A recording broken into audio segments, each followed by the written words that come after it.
All right. So that's the lower steering head bearing. This is your upper steering head bearing. Then you have that cap. So you have this on top. So tell me how you're going to adjust the steering head tension. That's sitting right here, okay, on the bottom of the steering head, or I'm sorry, right in here. All right, so you have a shaft, steering shaft goes the length of this. Yeah.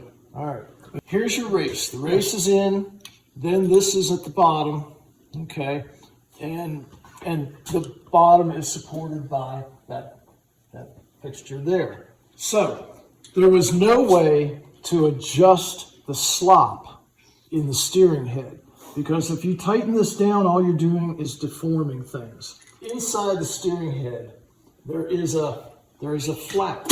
So there is an area for an outer race to be driven in at the top. Instead of driving in a race, they drove this in. So there's no adjustability with this at all.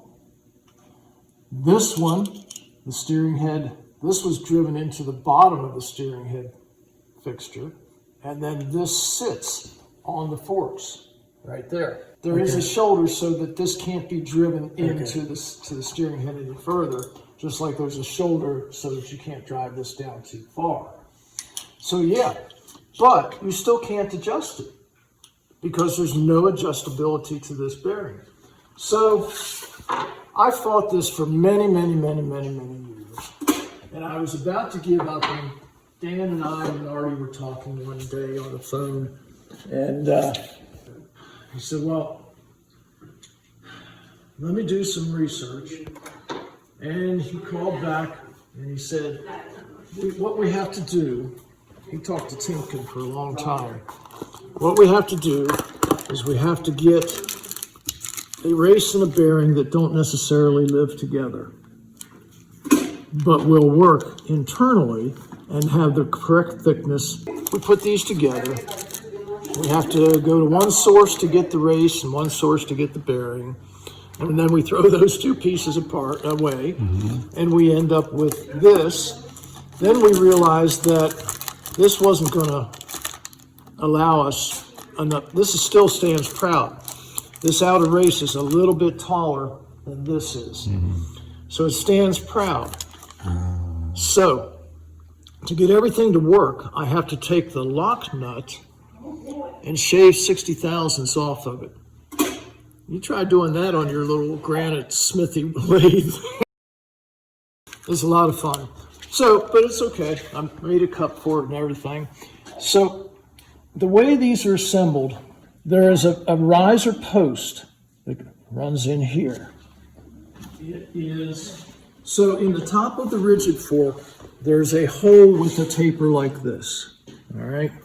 So this screws down through the triple tree into the rigid fork. The taper helps center this into the rigid fork. And there is a taper on the bottom of the triple tree. Let me show you that. In the bottom there's a taper.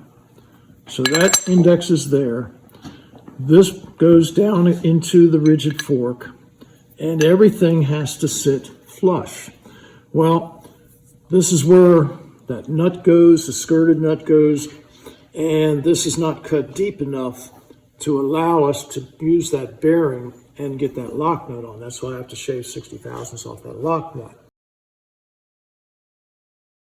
So then this, of course, your riser goes on top with the isolators and a washer, and then your screw goes down here, and that's what keeps your riser on, and then you put your handlebar on, then your cap.